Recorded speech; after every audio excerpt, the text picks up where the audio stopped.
తమ పార్టీ కార్యకర్తలపై రాష్ట్ర వ్యాప్తంగా పెడుతున్న అక్రమ కేసులు వేధింపుల్ని నమోదు చేసేందుకు డిజిటల్ బుక్ పేరుతో ఒక కొత్త కార్యక్రమాన్ని వైసీపీ ప్రారంభించింది. బుధవారం పార్టీ కేంద్ర కార్యాలయంలో వైసీపీ అధినేత మాజీ సీఎం వైఎస్ జగన్ ఈ డిజిటల్ బుక్ ను ఆవిష్కరించారు.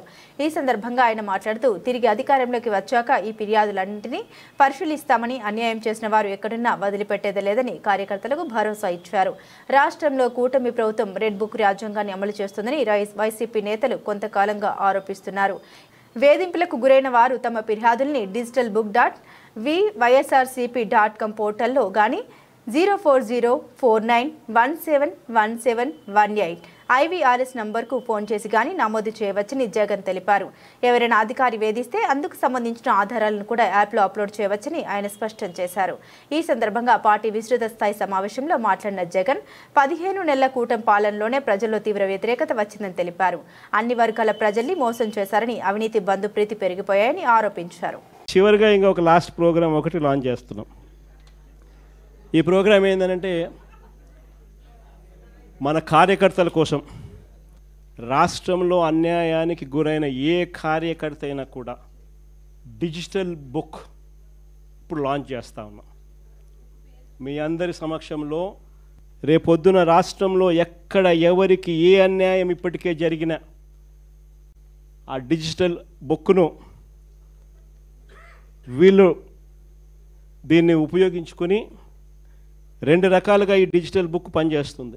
/digitalbook/vySRCP.comలోకి వెళ్ళి ఎంటర్ అయ్యి మీ ఫోన్ నెంబర్ను టైప్ చేయగానే ఓటీపీ వస్తుంది. దాన్ని ఎంటర్ చేయగానే లొకేషను, కెమెరా, పర్మిషన్ అడుగుతుంది.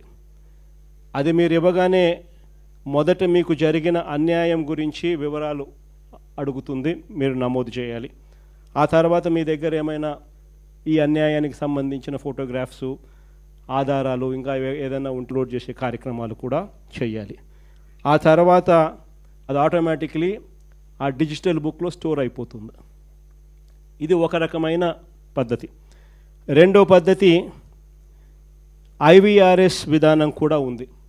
అంటే ఒక టెలిఫోన్ నెంబర్ 04049171718 ఈ ఫోన్ నెంబర్కు మీరు ఫోన్ చేస్తే వైఎస్ఆర్సిపి అన్యాయానికి గురైన కార్యకర్తల కోసం డిజిటల్ బుక్లో ఫిర్యాదు చేయొచ్చు.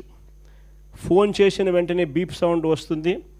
వెంటనే ఫిర్యాదు చేయాలనుకున్న వాళ్ళు తమకు జరిగిన అన్యాయము, తాము ఏ నియోజకవర్గం నుంచి చేస్తున్నారో చెప్పాలి. ఆ తర్వాత ఎవరి మీద కంప్లైంట్ చేస్తున్నారో, జరిగిన అన్యాయం ఏమిటో, ఆ వివరాలు ఏమిటో కూడా చెప్పాలి. అలా చెప్పిన వెంటనే ఆ నెంబర్కు కాల్ చేయగానే దశల వారీగా ఏం చేయాలనో గైడెన్స్ ఇస్తూ కంప్లీట్ చేస్తుంది ప్రాసెస్ను. ఇది అన్యాయానికి గురైన ప్రతి కార్యకర్తకు ఇది ఒక శ్రీరామ రక్ష. నేను ఈరోజు చెప్తా ఉన్నా, ఆ ప్రతి డేటా కూడా ఆ డిజిటల్ డైరీలో నమోదై ఉంటుంది. రేపు పొద్దున మనం అధికారంలోకి వచ్చిన తర్వాత ఈ డిజిటల్ డైరీలో నమోదు